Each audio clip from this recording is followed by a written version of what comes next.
Assalamualaikum warahmatullahi wabarakatuh.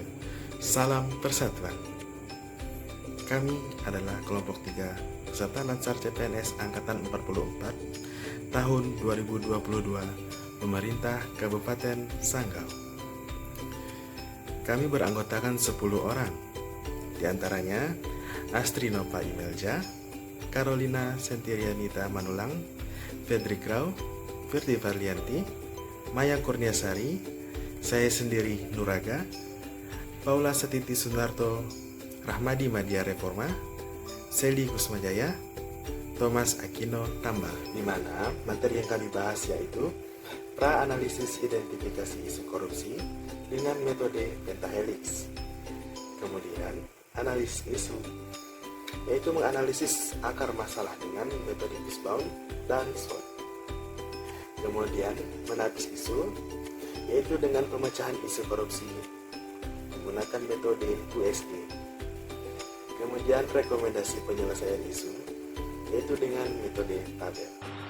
Baiklah, pada materi pertama ini kita akan membahas terkait apa itu isu-isu kontemporer. Isu-isu kontemporer adalah suatu pokok persoalan yang terjadi pada masa sekarang atau menjadi trending topik pada saat ini. Jadi solusi penyelesaian yang harus disesuaikan dengan masa sekarang, yaitu masa modern. Selanjutnya di sini kelompok kami mengambil isu-isu kontemporer terkait korupsi. Sebelumnya kita harus mengetahui apa itu korupsi. Menurut Kamus Besar Bahasa Indonesia, korupsi adalah sebagai penyelewengan atau penyalahgunaan uang negara atau perusahaan untuk keuntungan pribadi atau orang lain.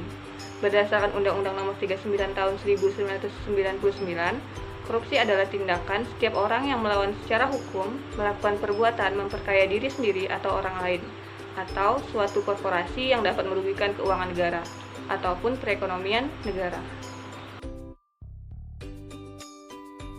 Pertama dari faktor individu, yaitu sifat tamak. Korupsi bukan kejahatan biasa dari mereka yang membutuhkan makan, tetapi kejahatan profesional orang yang sudah berkecukupan, yang berhasrat besar untuk memperkaya diri dengan sifat rakus atau serakah. Kemudian, moral yang lemah menghadapi godaan. Seseorang yang moralnya tidak kuat cenderung mudah tergoda untuk melakukan korupsi. Godaan itu bisa berasal dari atasan, teman setingkat, bawahannya, atau pihak lainnya yang memberi kesempatan korupsi. Dan yang terakhir adalah gaya hidup konsumtif. Perilaku konsumtif menjadi masalah besar apabila tidak diimbangi dengan pendapatan yang memadai, sehingga membuka peluang untuk menghalalkan berbagai tindakan korupsi untuk memenuhi hajatnya. Setelah Faisal tadi menjelaskan bagaimana faktor individu terjadi, saya akan menjelaskan bagaimana faktor lingkungan dilihat dari aspek sikap masyarakat terhadap korupsi. Yang pertama, masyarakat biasanya lebih menghargai seseorang itu dari harta kekayaan yang dimiliki, di mana biasanya masyarakat itu tidak kritis dari mana harta kekayaan itu didapatkan. Kemudian yang kedua, masyarakat kurang menyadari bahwa masyarakat itu adalah korban dari tindak pidana korupsi. Bagaimana itu bisa terjadi? Karena kalau korupsi itu terjadi, yang rugi adalah negara. Jika negara merugi, maka yang terdampak adalah pembangunan di negara tersebut akan sedikit tersendat karena uang dikorupsi oleh seseorang tersebut. Yang ketiga, masyarakat biasanya kurang menyadari bahwa dirinya itu ikut juga terlibat dalam tindak pidana korupsi tersebut. Biasanya korupsi itu melibatkan masyarakat. Yang keempat, masyarakat biasanya kurang menyadari bahwa korupsi itu bisa dicegah dengan masyarakat itu berperan aktif. Apabila masyarakat melihat adanya korupsi di suatu kegiatan pemerintah, bisa juga masyarakat itu harus kritis terhadap setiap kegiatan pemerintah yang dilakukan. Dilihat dari sisi aspek sikap masyarakat terhadap korupsi, selanjutnya yang kedua adalah dari sisi aspek ekonomi. Ada peribahasa zaman dulu yang mengatakan bahwa lebih besar pasak daripada tiang, artinya lebih banyak pengeluaran, lebih banyak kebutuhan daripada pendapatan. Dalam kehidupan biasanya ada rentang waktu di mana seseorang mengalami keterbatasan ekonomi, kesulitan ekonomi, sehingga dari keterbatasan tersebut, keterdesakan tersebut membuka ruang bagi seseorang untuk mengambil jalan pintas, yaitu tindak pidana korupsi. Kemudian yang ketiga, yang terakhir, yaitu dari sisi aspek politis, di mana politik itu kan tidak stabil, kemudian adanya kepentingan politik, terus adanya keinginan untuk meraih dan mempertahankan suatu kekuasaan, itu sangat berpotensi besar dalam menyebabkan tindak pidana korupsi. Aspek organisasi. Yang pertama, sikap keteladanan pimpinan mempunyai pengaruh penting bagi bawahannya. Misalnya, pimpinan berbuat korupsi, maka kemungkinan besar bawahannya akan mengambil kesempatan yang sama dengan atasannya. Yang kedua, kultur organisasi punya pengaruh kuat terhadap anggotanya. Apabila kultur organisasi tidak dikelola dengan baik, akan menimbulkan berbagai situasi tidak kondusif dan membuka peluang terjadinya korupsi.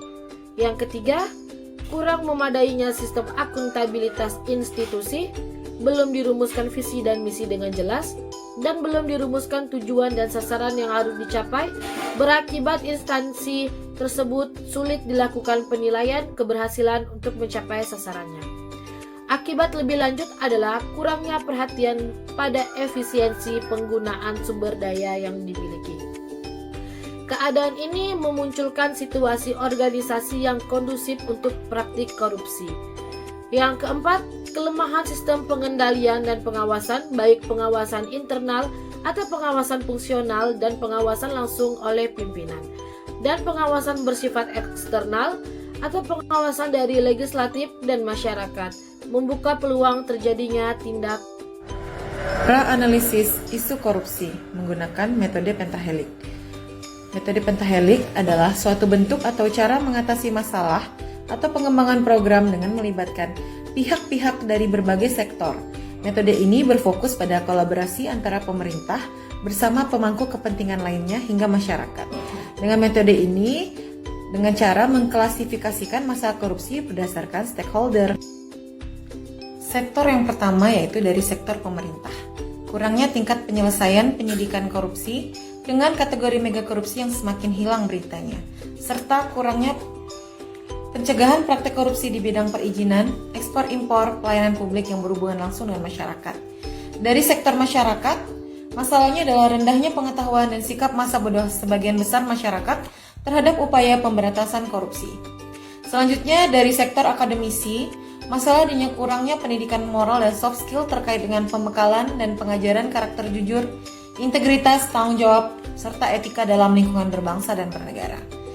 Dari sektor pengusaha, masalahnya adalah rendahnya komitmen para pengusaha untuk menciptakan dan membangun lingkungan bisnis yang berintegritas. Terakhir, dari sektor media, yaitu pemberitaan yang kurang menyeluruh dan lebih mementingkan rating dan keuntungan media. Di sini kita bisa menggunakan metode USG. Dalam metode USG ini, kita menentukan poin per isunya dari angka 1-5 atau angka 1-10. Dilihat dari sisi urgensi, seriousness, dan growth-nya. Nah, hasil nilai tertinggi nantinya akan menjadi isu prioritas. Dari tabel ini kita bisa lihat nilai prioritasnya ada di poin ketiga, yaitu kurangnya pendidikan moral atau soft skill terkait dengan pembekalan dan pengajaran karakter jujur, integritas, tanggung jawab, etika dalam lingkungan, berbangsa, dan bernegara. Setelah menganalisis isu, di sini kita menggunakan metode fishbone atau tulang ikan. Dengan menggunakan metode ini, kita dapat melihat akar permasalahan dari penyebab terjadinya korupsi. Yang pertama dari faktor yang kecil, yaitu dari faktor individu.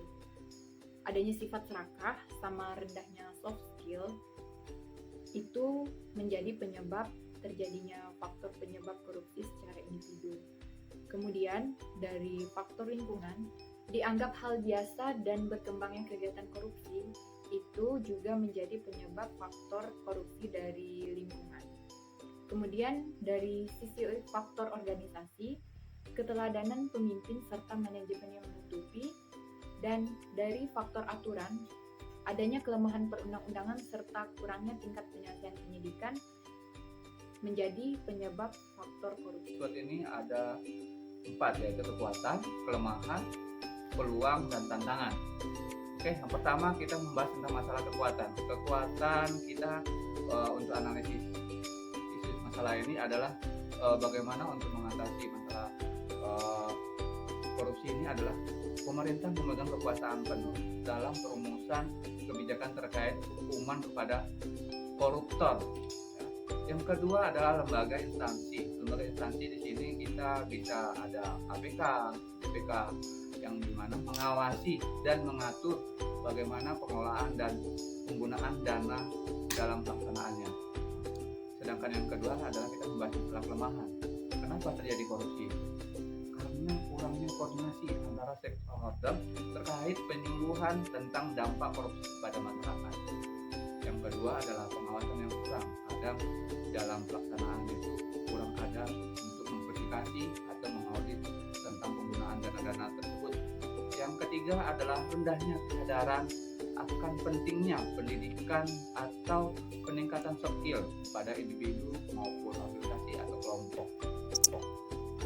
Terus yang peluang, tentang peluang ini atau opportunities, kemajuan teknologi dan banyaknya akademisi yang mampu membuat aplikasi untuk meningkatkan akuntabilitas ya, sistem intinya, yaitu sistem kita untuk bagaimana untuk mengatasi mengendalikan masalah korupsi tersebut. Yang kedua, pemerintah dengan anggaran yang mampu meningkatkan pendapatan pegawai, dan ketiga, mempermudah alur penggunaan dana. Sedangkan yang terakhir adalah tantangan kita untuk menghadapi masalah korupsi ini adalah bagaimana belum adanya kesadaran masyarakat terkait tentang dampak yang ditimbulkan korupsi. Biasa karena kita sebagai masyarakat biasanya orang-orang awam tidak mengetahui apa sih akibat dari korupsi tersebut, masalah-masalah apa yang akan ditimbulkan dari masalah korupsi. Yang kedua adalah masalah kekuasaan yang dimiliki oleh seseorang terhadap penggunaan dana. Jadi mereka mempunyai wewenang, kadang terlalu arogan, mereka menguasai tentang masalah penggunaan dana-dana tersebut. Yang terakhir adalah besarnya kebutuhan tidak diimbangi dengan penghasilan. Jadi biasanya kenapa terjadi korupsi ini karena jiwa konsumennya tinggi sehingga mereka ingin membeli ini, beli itu. Jadi dengan pendapatannya yang belum ada atau kurang sehingga mereka melakukan tindakan korupsi terhadap kegiatan yang mereka lakukan atau di instansi yang. Berikut rekomendasi penyelesaian isu menurut kelompok kami. Berdasarkan metode USG atau Urgency, Seriousness, and Growth yang kami gunakan, korupsi adalah kurangnya pendidikan moral atau soft skill terkait dengan pembekalan dan pengajaran karakter jujur, integritas, tanggung jawab, etika dalam lingkungan berbangsa dan bernegara. Alternatif penyelesaian yang dapat kita gunakan adalah pembaharuan kurikulum pendidikan yang berfokus pada peningkatan soft skill sejak dini. Tahapan alternatif tersebut diantaranya: yang pertama, pemerintah khususnya Menteri Pendidikan memperbarui kurikulum pendidikan yang berfokus pada peningkatan soft skill. Kemudian, masyarakat menerima dan mendukung program pemerintah. Selanjutnya, akademisi melaksanakan kurikulum terbaru dan membuat bahan ajar yang sesuai dengan kurikulum. Dan yang selanjutnya, pengusaha membantu para akademisi dengan mengadakan pelatihan-pelatihan untuk peningkatan soft skill para akademisi. Selanjutnya, media massa juga harus ikut membantu. yaitu untuk mempublikasi sehingga informasi tersebar secara merata.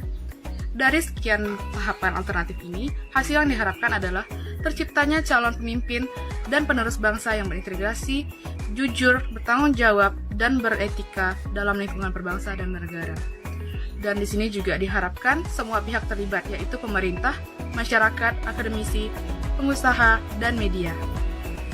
Titik bahaya dari korupsi tidak cuma dilihat dari persentase kebocoran uang, tapi juga dari menipisnya kepercayaan kepada bersihnya aparatur sipil negara secara keseluruhan. Demikian pemaparan hasil diskusi kelompok kami, peserta Latsar CPNS Golongan 2 Angkatan 44 tahun 2022 Pemerintah Kabupaten Sanggau. Di pundak pemimpin yang bebas korupsi, disitulah terdapat masa depan negeri. Terima kasih.